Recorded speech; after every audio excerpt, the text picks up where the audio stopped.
Hello everyone. So in the last class we saw what is probability, what are addition and multiplication theorems of probability, ठीक है? And what we saw next, we saw some probability considerations. We also saw the relation between statistical probability and a prior probability. Now what we'll start with today is the first topic is expected number of cases in which an event may occur. Now इसमें हम क्या देखेंगे? इसमें हम ये चीज निकालेंगे like what are the number of times in which an expected case can occur or unexpected event may occur. वो हम कैसे निकालेंगे? बहुत सिंपल है. For this we'll consider the simplest example of tossing of a coin. ठीक है? So here we are considering, let's say we are tossing n such coins simultaneously. हम या तो ये मान लो हमने एक सिंगल कॉइन को n टाइम्स टॉस किया या हमने n कॉइन्स को एक साथ टॉस किया. ठीक है? इस तरीके का हमारा एक सिस्टम है. तो इस केस में हमारे पास क्या होगा? What will be the chance of coming up? या तो हेड आएगा या टेल्स आएगा. ठीक है? पॉसिबल आउटकम्स क्या होंगे when we toss a coin? या तो हेड्स आएगा कॉइन्स पे या तो टेल्स आएगा. ठीक है? अब इसमें क्या देखना है कि जो कॉइन को टॉस कर रहे हैं वो हम n टाइम्स कर रहे हैं. ये n जो है ये हमें बहुत ज्यादा लार्ज इन नंबर लेना है. ठीक है? तो इट्स बेटर अगर हम ये कहें कि हम n कॉइन्स को साइमल्टेनियसली टॉस कर रहे हैं तो उसमें हमें n नंबर ऑफ कॉइन्स चाहिए. तो इट्स बेटर कि हम क्या करें, हम एक सिंगल कॉइन को n टाइम्स टॉस कर दे. दोनों ही एक दूसरे के इक्विवेलेंट है. ठीक है? So we are considering the example in which we are tossing n coins simultaneously, which is equivalent to tossing a single coin n times. तो हमारे पास या तो heads आएगा या tails आएगा. और n जो है अगर हम बहुत large लेते हैं तो हम ये equation लिख सकते हैं. ये इक्वेशन हम कैसे लिख सकते हैं? बस इसमें यही, इस टॉपिक में बस यही चीज समझनी है कि how we can write this equation. ये इक्वेशन हम लिखेंगे विद द हेल्प ऑफ, मैं एक बार पीछे, अच्छा 1 सेकेंड, जो हमने एक टॉपिक किया था लास्ट टाइम जिसमें मैंने रिलेशन बताया था स्टैटिस्टिकल प्रोबेबिलिटी और प्रायर प्रोबेबिलिटी के बीच में. ठीक है? उसमें जब मैंने स्टैटिस्टिकल प्रोबेबिलिटी डिफाइन किया था तो मैंने किस तरीके से डिफाइन किया था, इसको 1 मिनट मैं इसको दिखाई देती हूँ.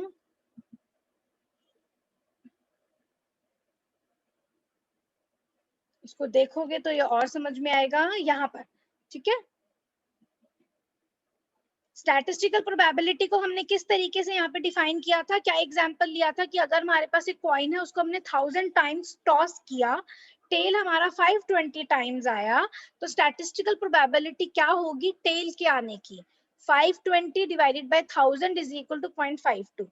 और हमने जब स्टैटिस्टिकल और प्रायर प्रोबेबिलिटी का रिलेशन देखा था तो यहाँ पर हमने एक चीज देखी थी कि अगर हम n को बहुत ज्यादा कर देंगे, ठीक है, रिलेशन में हमने क्या देखा था, अगर हम नंबर ऑफ टाइम्स जो इवेंट को रिपीट कर रहे हैं वो बहुत ज्यादा कर देंगे तो उस केस में स्टैटिस्टिकल प्रोबेबिलिटी जो है it will become equal to prior probability when the event is made to occur a very large number of times.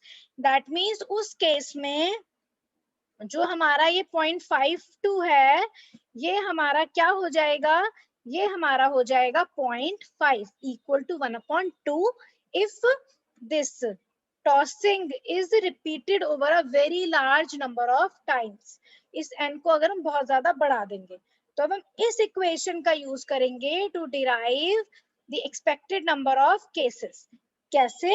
देखो इसको ध्यान से पढ़ना. If n is made very large, ठीक है, then on the basis of chance one can say that in 50% cases heads will come up and in 50% cases tails will come up.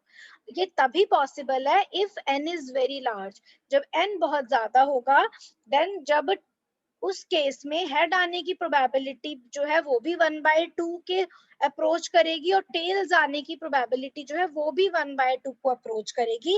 That means 50% chance होगा heads आने का, 50% chance होगा tales आने का. तो अब हमें क्या निकालना है, the number of times the head is expected to come up. कितनी बार हेड्स आएगा। हम हर बार थोड़ी 5000 बार सपोज हम रिपीट कर रहे हैं किसी इवेंट को, हम हर बार थोड़ी पूरी लिस्ट बनाएंगे, फर्स्ट टाइम पे हेड आया, सेकंड टाइम पे नहीं आया, थर्ड टाइम पे आया। तो हम ये डायरेक्टली यहाँ से निकाल सकते हैं कि जब हमने किसी भी कॉइन को लेट्स से 5000 टाइम्स टॉस किया तो हमारे पास कितनी बार हेड्स आ सकता है। ये हम निकालेंगे बाय n इंटू 1/2। n क्या है हमारा कि हमने कितनी बार कॉइन को टॉस किया, 1/2 हमारा क्या है, this is the probability for head to come up in a single throw. Probability heads की आने की क्या होती है, 1/2। तो यहाँ पे देखो नंबर ऑफ टाइम्स जो हमारा हेड आया that is equal to n into 1/2। ये हमने यहाँ से लिखा। ये 520 क्या है, नंबर ऑफ टाइम्स, जो यहाँ पे टेल है वहां हेड है, नंबर ऑफ टाइम्स हमें ये निकालना है। नंबर ऑफ टाइम्स हमारा यहाँ हम कह रहे हैं टेल 520 टाइम्स आया, तो ये हमने कैसे निकाला, this is equal to probability.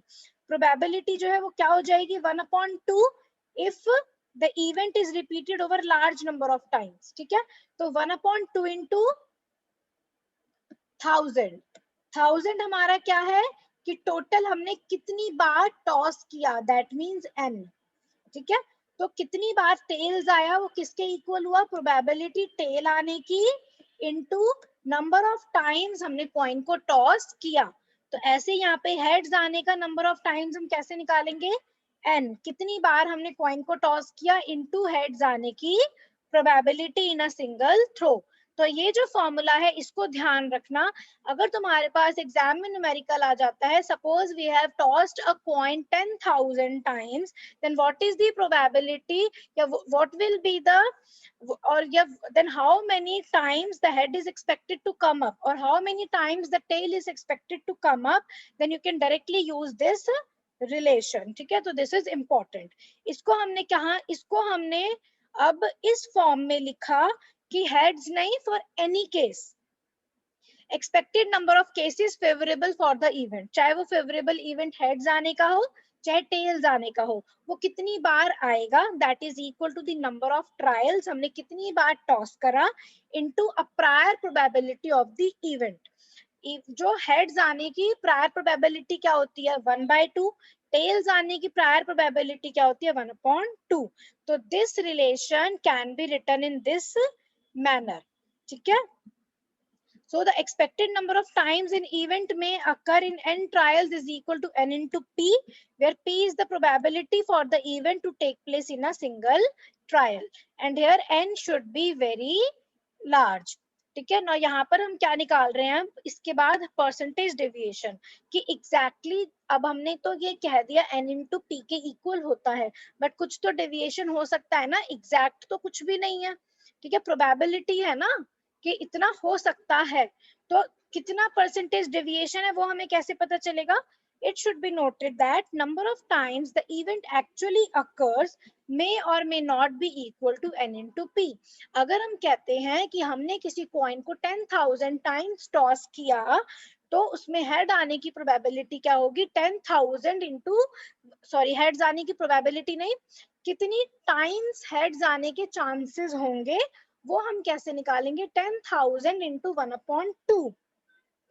पर जरूरी नहीं है, अगर हम कहते हैं हमारा आंसर 5,000 आया कि 5,000 बार हेड्स आएगा 5,000 बार टेल्स आएगा, तो जरूरी नहीं है कि पूरे ही 5,000 बार हमारा हेड आए, कुछ तो डेविएशन हो सकता है ना। तो वो डेविएशन हम कैसे निकालेंगे, वो डेविएशन हमारा क्या है, वो डेविएशन है कि number of times actually head आया, n इंटू पी जो हमने कैलकुलेट किया यूजिंग कि हमने टोटल कितनी बार टॉस किया कॉइन को, डिवाइडेड बाय np इंटू 100। इस यही फॉर्मूला होता है ना परसेंटेज एरर का। ठीक है, standard value minus experimental value, इसी तरीके से हम फॉर्मूला निकालते हैं ना, परसेंटेज एरर के फॉर्मूले से हम वैल्यू परसेंटेज एरर निकालते हैं, सेम यहीं पे हमने फॉर्मूला यूज किया है, capital N minus n into P divided by n into P into 100। तो जैसे जैसे n इंक्रीज होगा जैसे मतलब जितनी बार हम टॉसिंग को बढ़ाएंगे उतनी ही बार जो परसेंटेज फ्लक्चुएशन है वो हमारा डिक्रीज होगा। तो इस टॉपिक में हमें क्या करना है, इस टॉपिक में सिंपली हमें इस रिलेशन को याद रखना है। और ये रिलेशन हमारा कहाँ से आया है, ये रिलेशन हमारा स्टैटिस्टिकल प्रोबेबिलिटी से आया है जो मैंने ऑलरेडी बताया। And this relation is only possible when the number of trials are made to be very very large.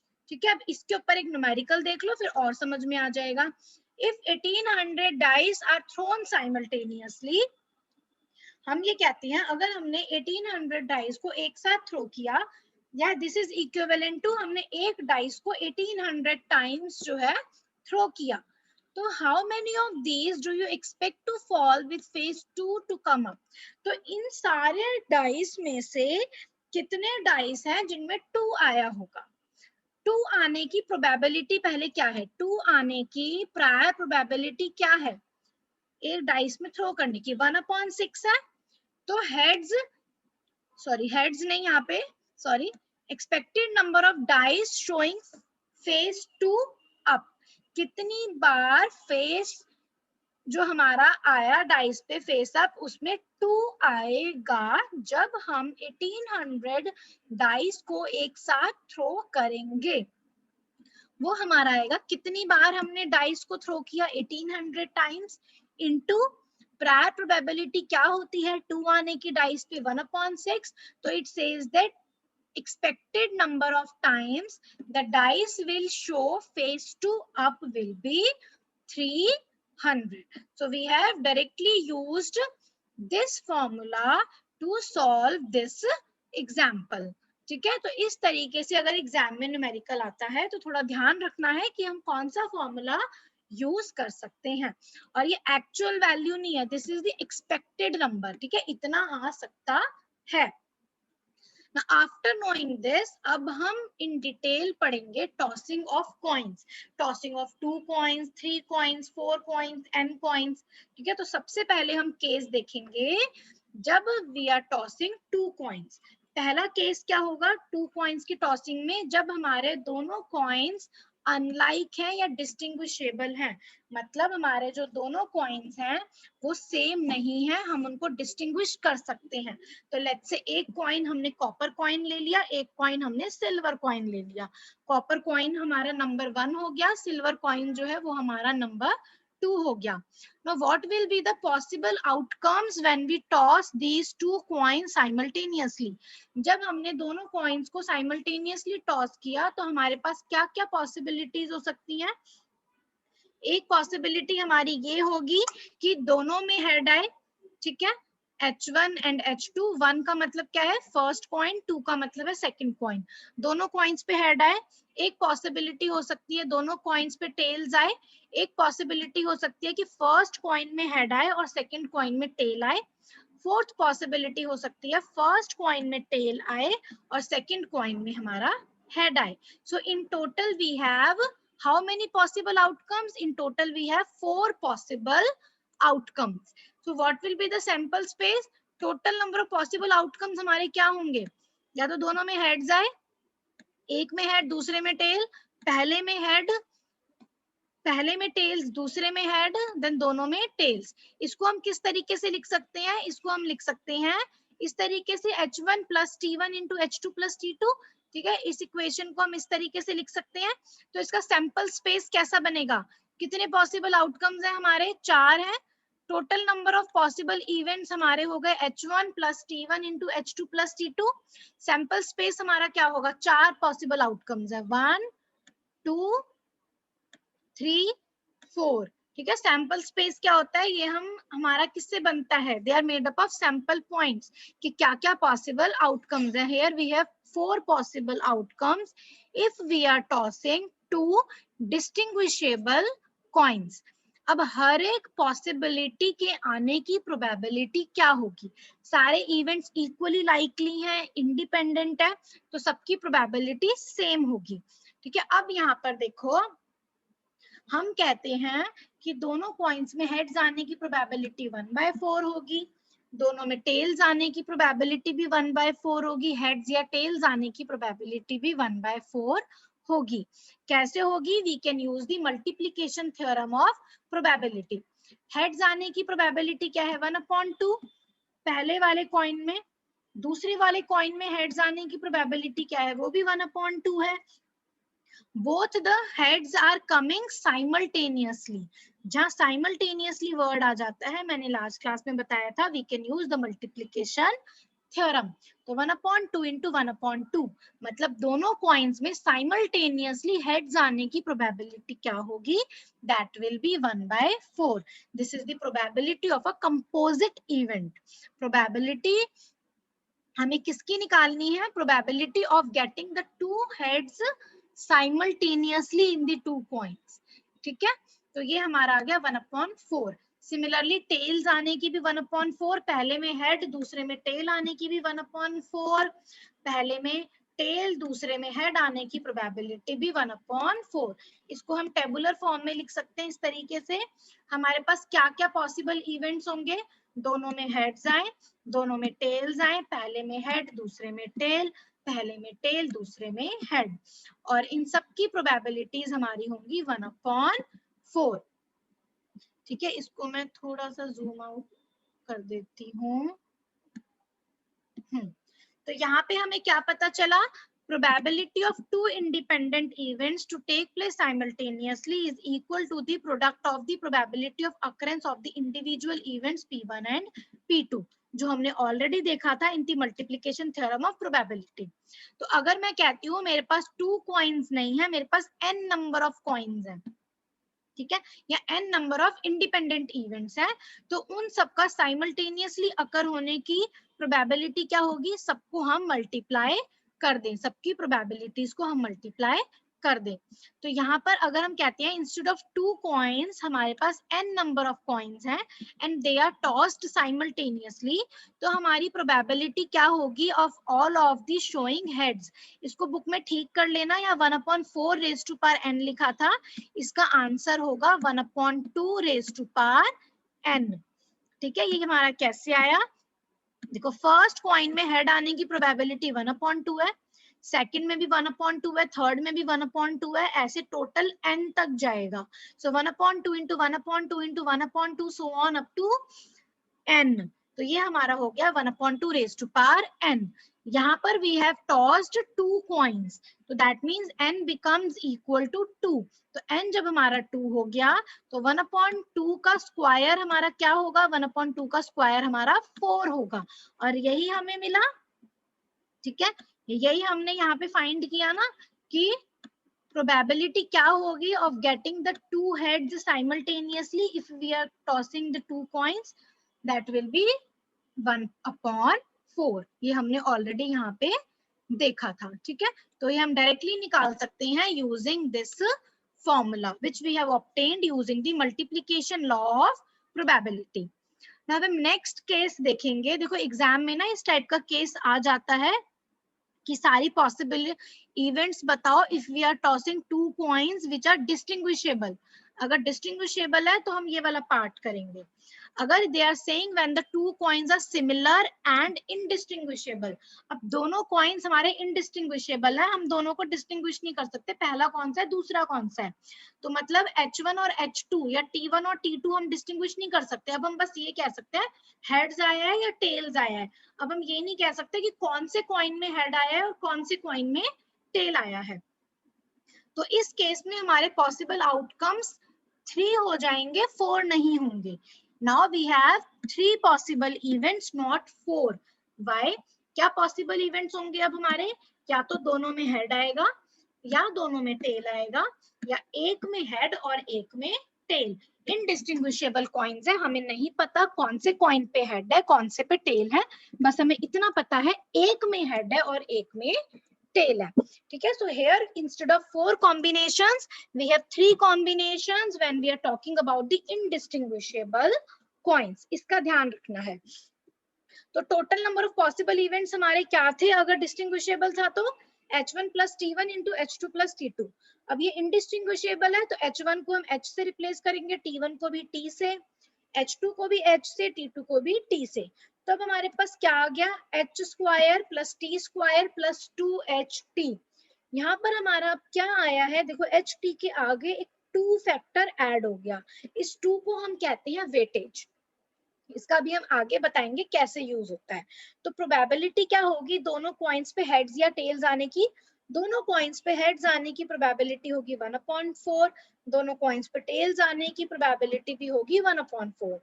अब हमें निकालना है प्रोबेबिलिटी, एक कॉइन पे तो हेड आया और दूसरे कॉइन पे टेल आया, इसकी प्रोबेबिलिटी हम कैसे निकालेंगे, इसकी प्रोबेबिलिटी निकलती है वेटेज इनटू दी हमारी जो प्रोबेबिलिटी होती है दोनों में हेड्स टेल्स या हेड या टेल आने की।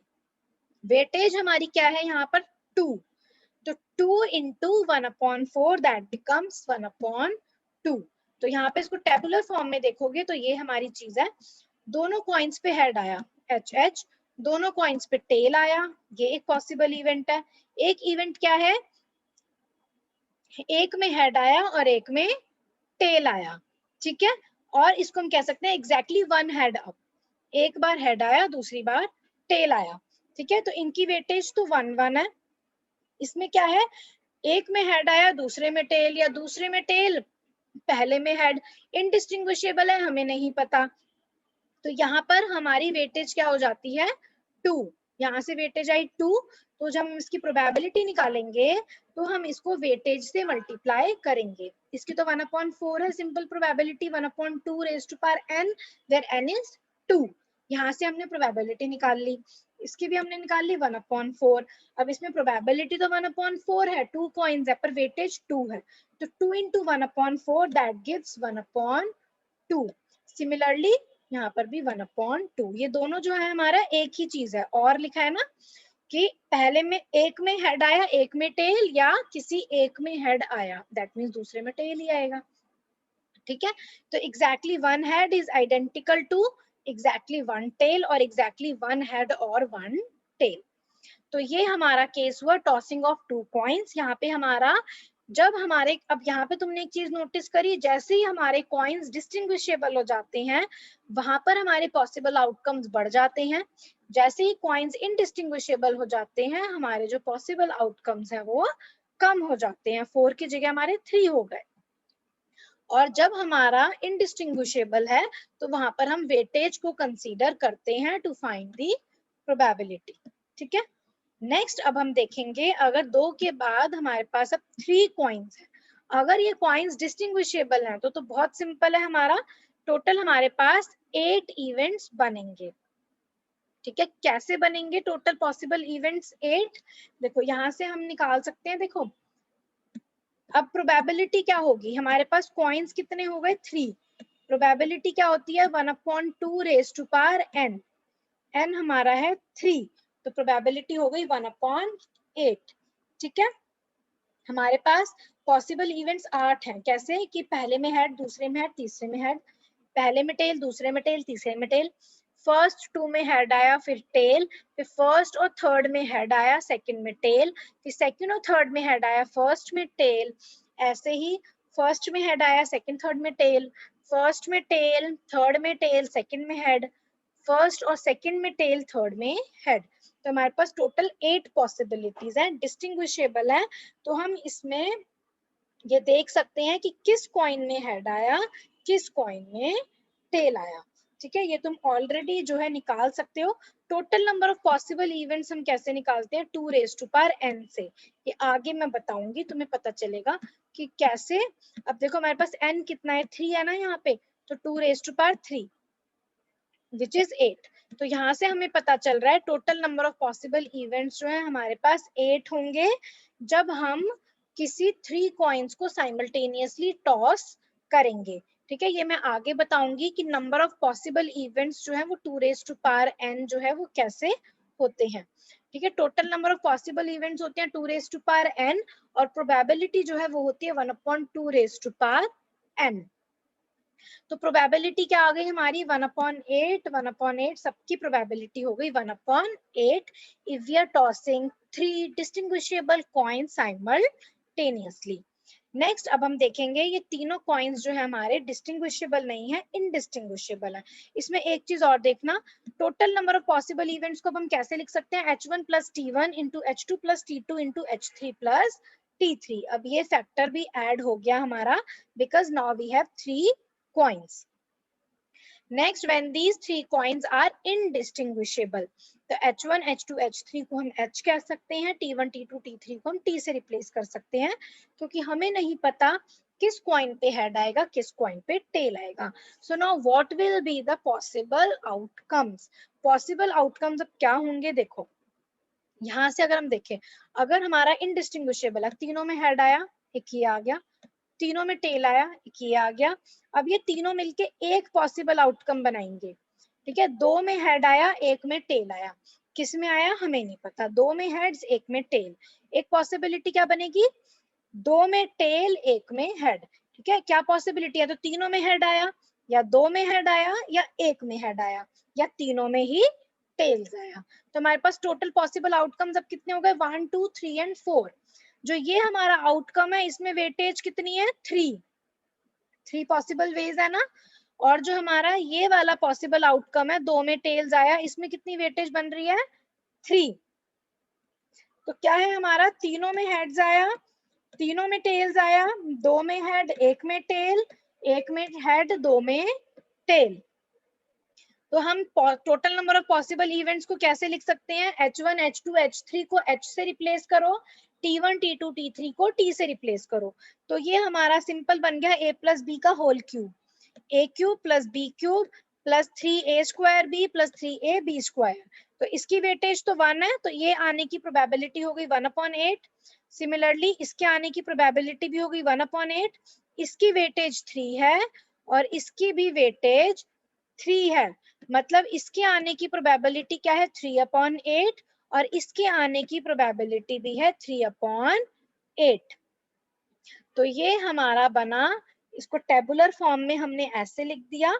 ठीक है, कि हेड्स आने की प्रोबेबिलिटी 1/8 है, टेल्स आने की प्रोबेबिलिटी 1/8 है, दो में हेड और एक में टेल आने की प्रोबेबिलिटी 3/8 है, एक में हेड और दो में टेल आने की प्रोबेबिलिटी भी 3/8 है, क्योंकि इसकी वेटेज जो है वो 3 है। ठीक है, अब नेक्स्ट हम इसका एक एग्जाम्पल अब हम देखते हैं इसके बाद। 3 coins are tossed simultaneously, find the probability of getting at least one head। हमारे पास 3 coins हैं, उनको हमने simultaneously toss किया, तो probability क्या होगी of getting at least one head। ये मैंने ऑलरेडी बताया था, 3 coins हैं, तो how we can find the total number of possible outcomes, 2 raised to power n, here n is 3, so it becomes 2 raised to power 3 which is equal to 8। So 2 raised to power n हमें देता है total number of possible outcomes when we toss n number of coins simultaneously। ठीक है, तो हमें प्रोबेबिलिटी निकालनी है of getting at least one head. क्या क्या पॉसिबिलिटीज है हेड्स आने की, देखो 3 बार हेड आया 3 बार टेल आया, क्या क्या पॉसिबिलिटी है इन टोटल, पूरा सैंपल स्पेस अगर हम लिखे, 3 बार हेड आया 3 बार टेल आया, 2 बार हेड 1 बार टेल, फिर पहले पे हेड आया तीसरे में हेड आया, फिर दूसरे तीसरे में हेड आया, फिर दोनों में यहाँ टेल आया, फिर यहाँ ये हमारे टोटल बन गए 8 outcomes. 2 raise to power n से हमें पता चल गया we have 8 possible outcomes when we toss 3 coins simultaneously and we have to find the probability of getting at least one head। अब इन सब में देखो एटलीस्ट वन हेड कितने में है, 7 जगह हेड्स आ रहा है ना, बस इसमें नहीं आ रहा हेड, तो probability of getting at least one heads क्या हो जाएगा, 7/8। ठीक है, इसका एक और तरीका होता है, जहाँ पे एटलीस्ट वर्ड आ जाता है ना, वहां पे एक और तरीका होता है, ये तुम ऑलरेडी पढ़ चुके हो अपने स्कूल में जब तुमने प्रोबेबिलिटी करा था। एटलीस्ट वन हेड को निकालने का एक तरीका और होता है, पहले निकालो probability of getting no heads. कितना वेज है, सिर्फ ये एक ऐसा है जिसमें हेड्स नहीं है, तो probability of getting no head हमारा क्या हो गया, 1/8। इसको करो 1 से minus, 1 minus 1/8 will give you 7/8।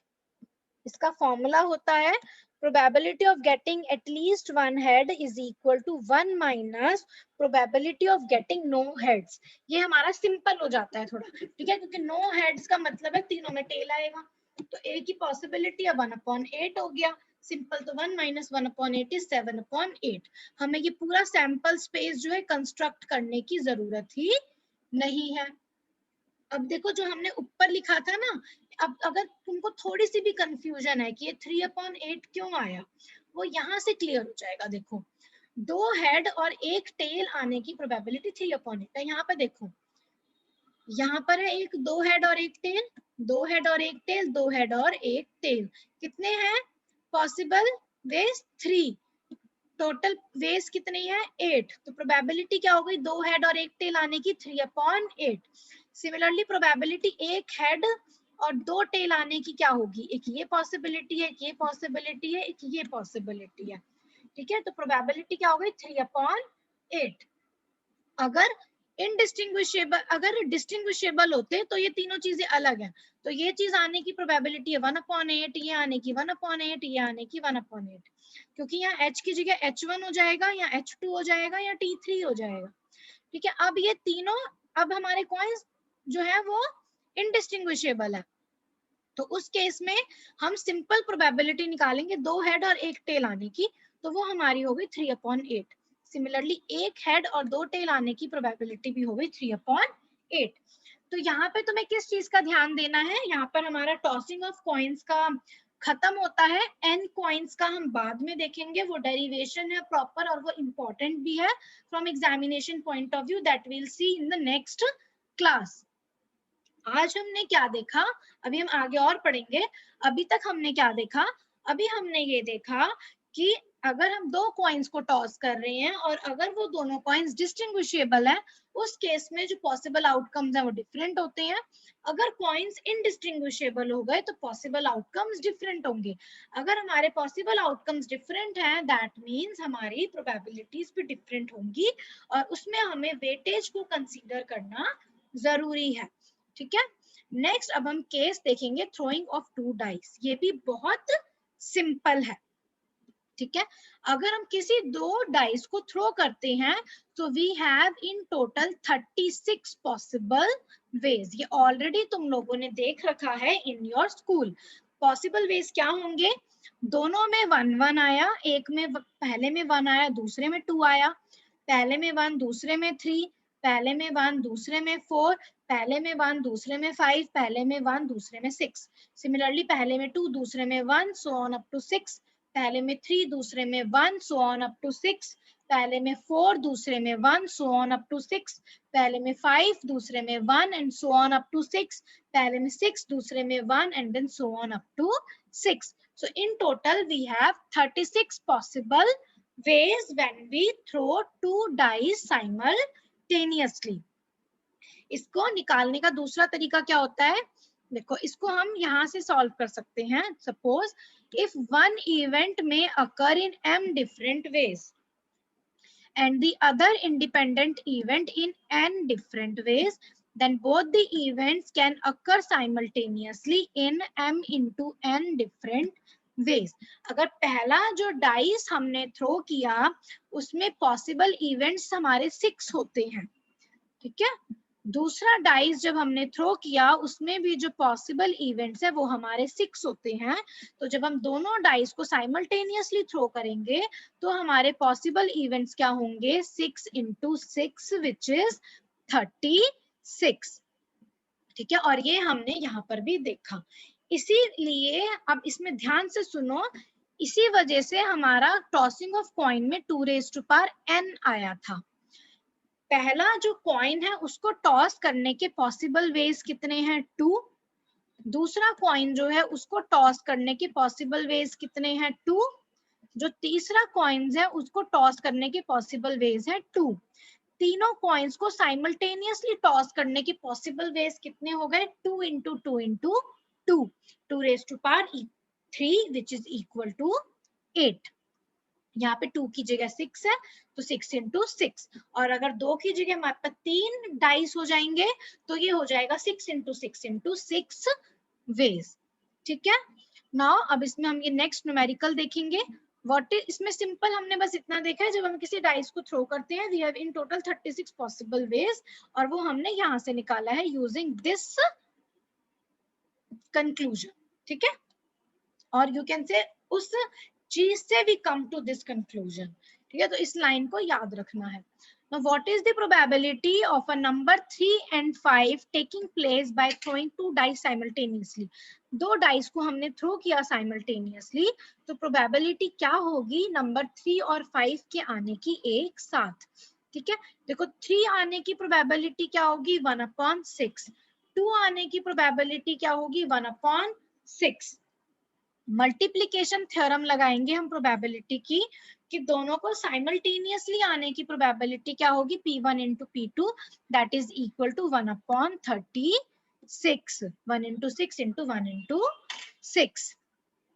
और इसको हम दूसरे तरीके से यहाँ पे निकाल सकते हैं, 3 और 5 आने की प्रोबेबिलिटी कितनी होगी, देखो सिर्फ एक तरीका है ना 36 में से, सो 1/36 यहाँ से भी निकाल सकते हैं कि पहले डाइस पे 3 आया दूसरे में 5 आया, इसकी प्रोबेबिलिटी होगी 1/36। एक तो ये तरीका है निकालने का, और एक तरीका क्या है usually simply applying the multiplication law of probability. 3 आने की प्रोबेबिलिटी 1/6 है, 5 आने की 1/6 है, दोनों के एक साथ आने की प्रोबेबिलिटी क्या हो जाएगी 1/6 into 1/6 which is equal to 1/36।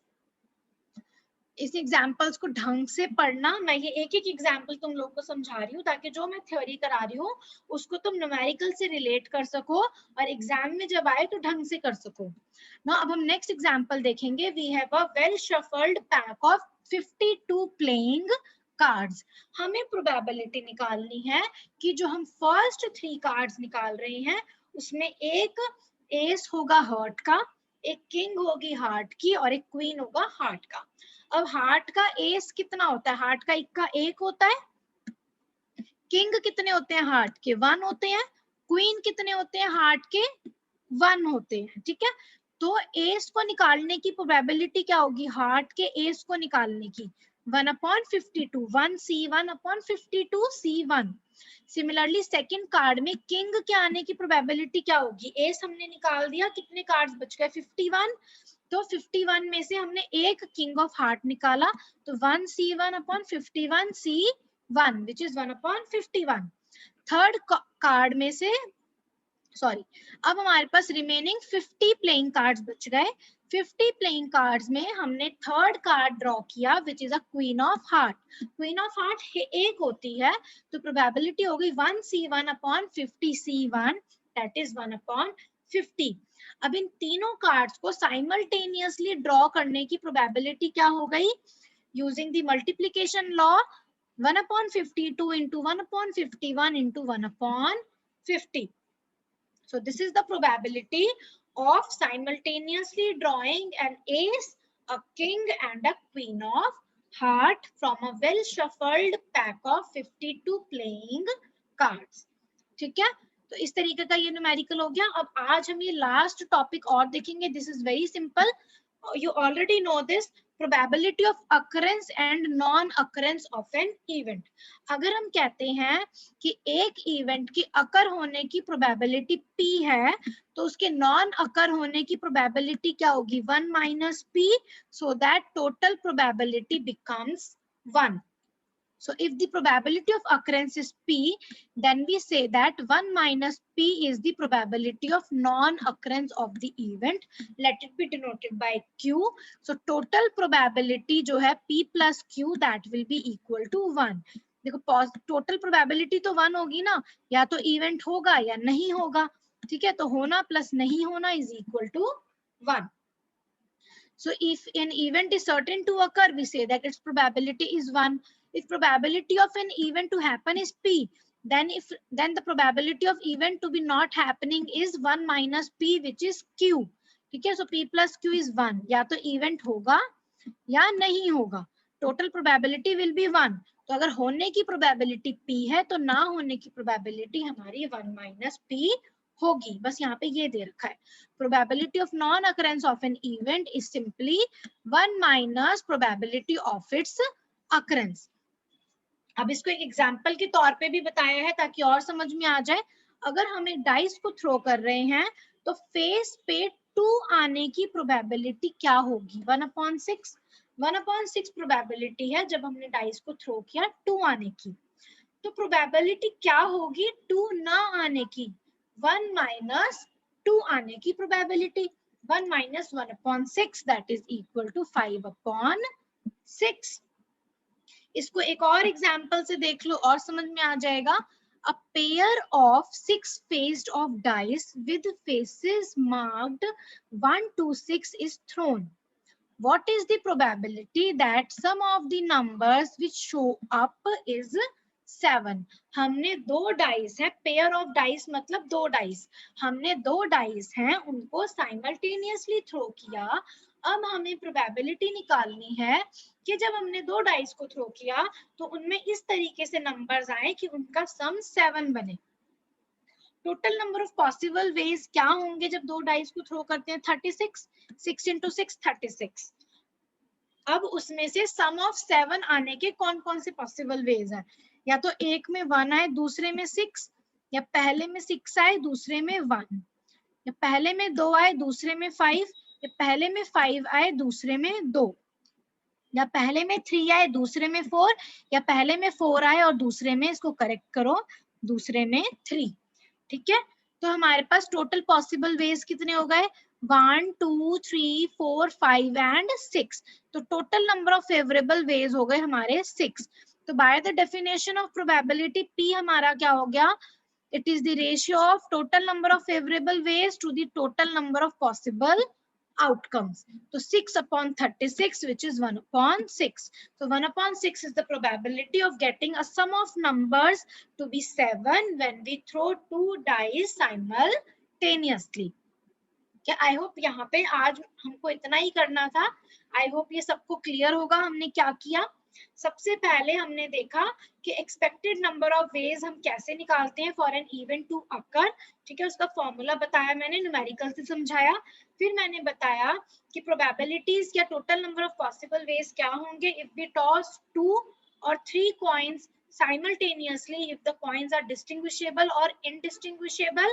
फिर उसके बाद मैंने बताया what is the probability when we throw two dice simultaneously।